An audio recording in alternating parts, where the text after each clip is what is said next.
Hey, what's up, everybody? Video 44 coming at you with another video. All right, so there's some signings in the NBA. First of all, Dyson Daniels got a $100 million contract, 4 years. I believe Christian Braun got 5-year 120, maybe? Something like that. And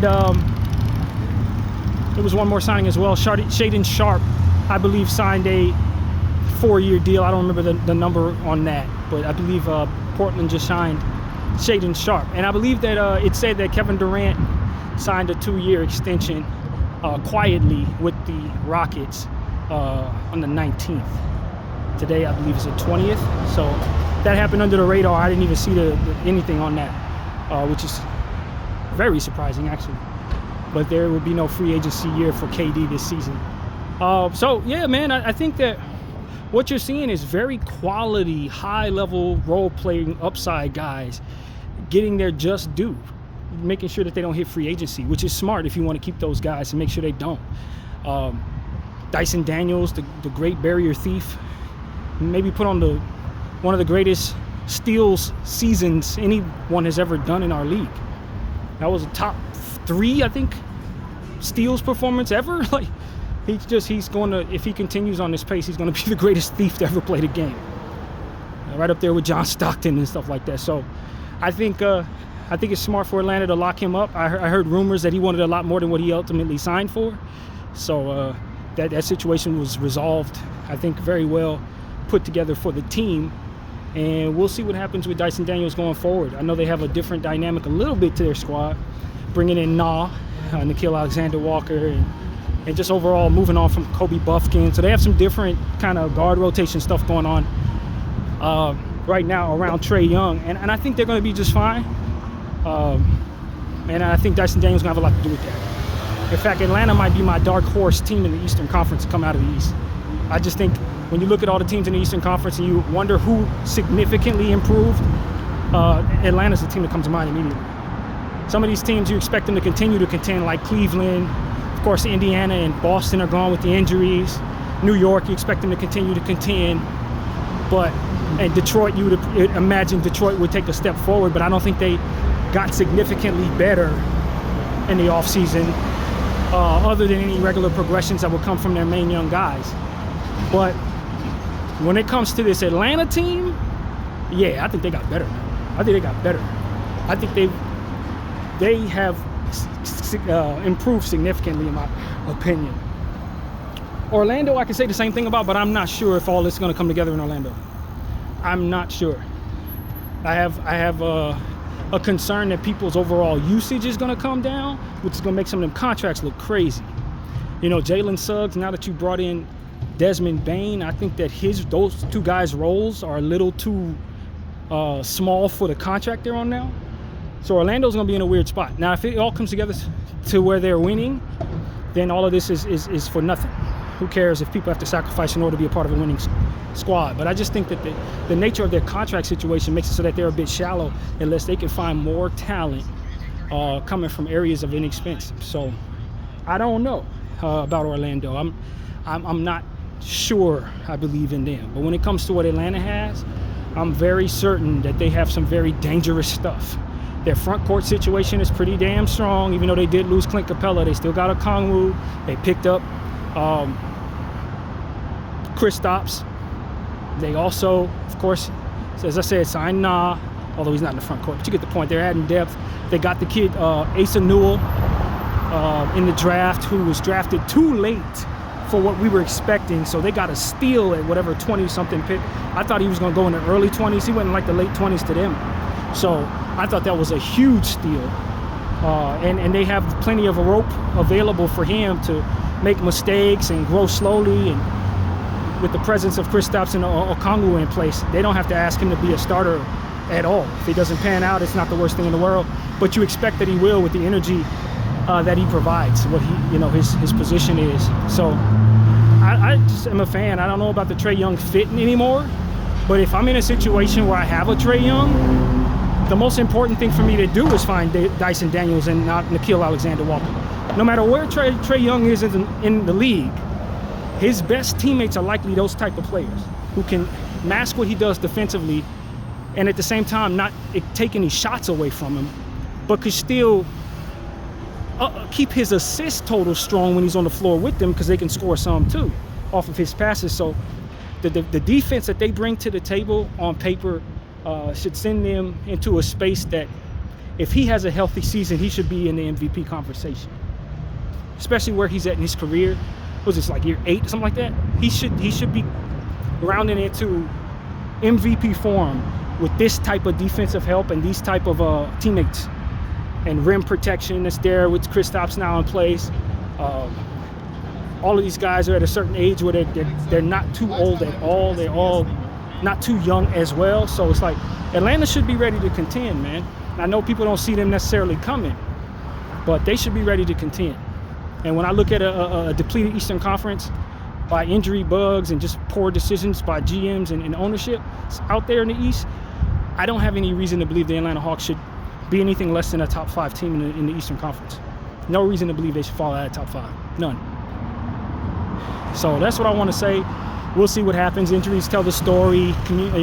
Coaching, style of play, that kind of thing, chemistry, all of that plays a lot into what it is we're going to see. And given that this is year 1 of this team's togetherness, I guess you can say, bringing in such a massive piece like Kristaps and not as well, there's going to be a learning curve, and maybe it doesn't click, who knows. But on paper, they have everything they need to contend in the Eastern Conference, in my humble opinion. They got it all.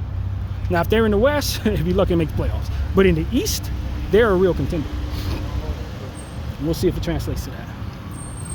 As far as Shaedon Sharpe is concerned, yeah, Portland's in a different spot, of course. Their franchise, they straightened some things out that made some of the moves that they made look better to me. That's what I will say. Some of the moves that they made looked crazy on draft day. That Young Hansen draft pick, I thought that was absolutely insane on draft day. Now that they've moved on from some centers and they made their rotation, their center position look a lot better, I still don't think that's the perfect situation for Young Hansen and Donovan Clingan.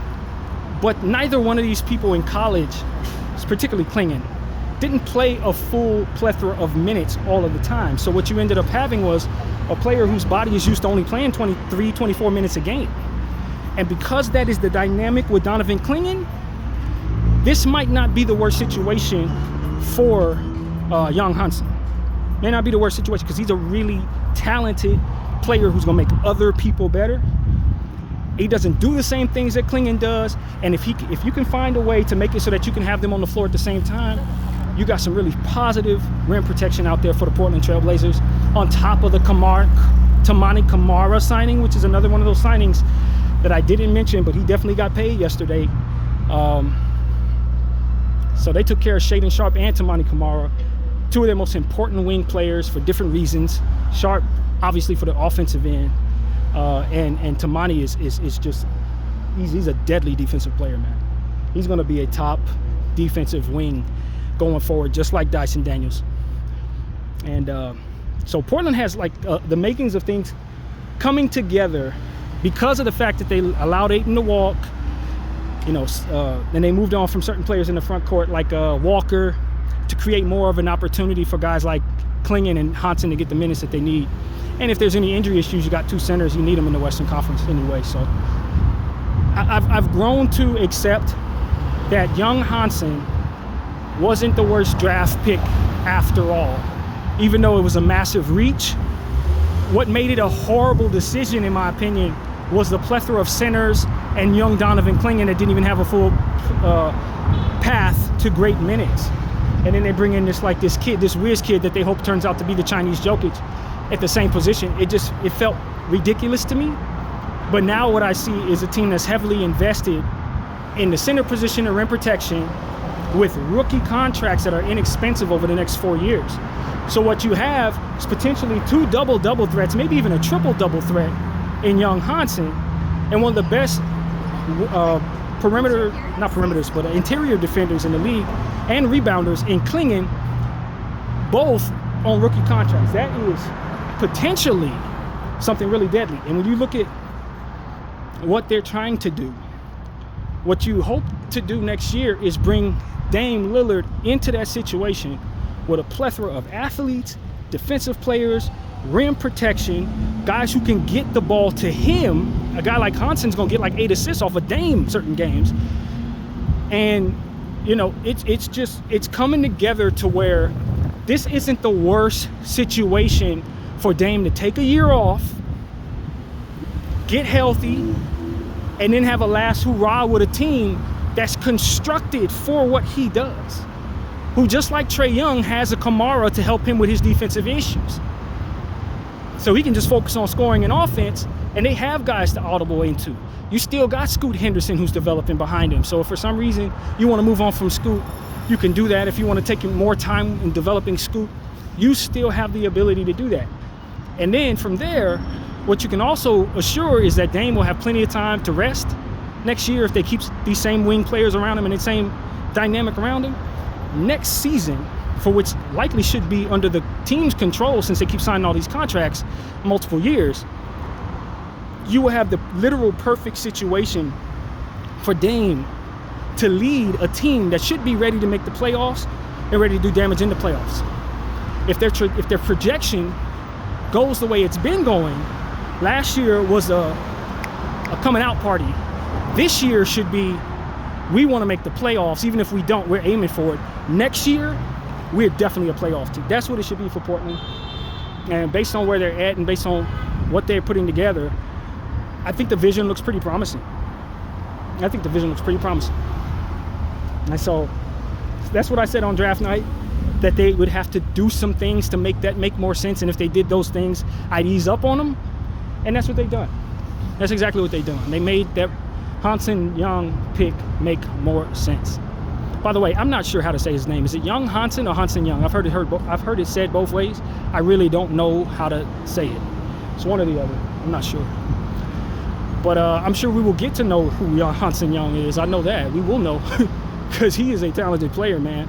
And that's not going to surprise anybody. We did a little homework on him in the pre-draft process. And I think the hype is real. I think he has some fundamental abilities right from the beginning of his career to go out there and effectively rebound the ball, get some things going in the interior scoring wise. He can also, like I said, make passes with the best of them at that center position. He is going to be immediately, in my opinion, if he gets the minutes, a fantasy relevant center in this league. Immediately. In fact, I've put him on a couple of fantasy teams anticipating that he's gonna get the minutes. He's gonna get the minutes necessary because Klingon only plays half a game, and Klingon is not the greatest bet to stay healthy. So I think he's gonna be relied upon at times, and he's gonna break out when he gets those 35-minute games. He's gonna break out. And so, yeah, that's just something I'm keeping an eye on. I think Portland's gonna be an up-and-coming team. I do think that they have a chance of making the play-in tournament, being better than they were last year. And I think that their trajectory, it looks great, and the pieces are going to fit even better when Dame comes back next season. And so that's what I think of the Shaedon Sharpe signing. Very solid. I didn't have a problem with it. I think it's like, what, $20 million a year for him? Might be a little rich for what he's produced, but then I might be off on the number too. He might have signed 80 or something, so I really don't know. But it didn't seem too bad based on my initial reaction to it. And then it was Christian Braun of the Denver Nuggets. Now, you guys know I like Christian Braun. I've been a fan of his since the beginning when they put him on Braun and he actually held his own. And I told you guys, this is a guy who's like Denver's Austin Reeves. He's progressing to be a guy who, if you give him a big role, he may be able to make an all-star team, especially if you were in the Eastern Conference. Like if you put him on, I don't know, random Brooklyn or something like that, he might be the best player on Brooklyn this year if he were there. So they gave him $120 million, I think it was, 5 years. I like the commitment because he's an NBA champion at this point. He's one of your go-to defenders on a not-so-good defensive team. He's a go-to offensive player on a team that is, centered around Jokic, making other people look good. He's going to be a guy who makes a lot of baskets for that team. And I think that's a good investment, getting him off the market, locking him up for 5 years, aligned with his timeline and how old he is. You're going to have him for the meat and potatoes of his prime and beginning stages of his prime, for which he's already worked through a lot of development. So it's a great time to sign him, and this is a good 5 years from which to have a very durable strong, multi-positional wing. And so, yeah, I told you guys maybe a week ago that I think his upside might be all-star. I think things have to line up really, really specifically for that to happen, but he'll be in the mix, just like Austin. He'll be in the mix for that over the next several years. So that's pretty much what I wanted to say, man. My name's BA44. I thank you all for watching.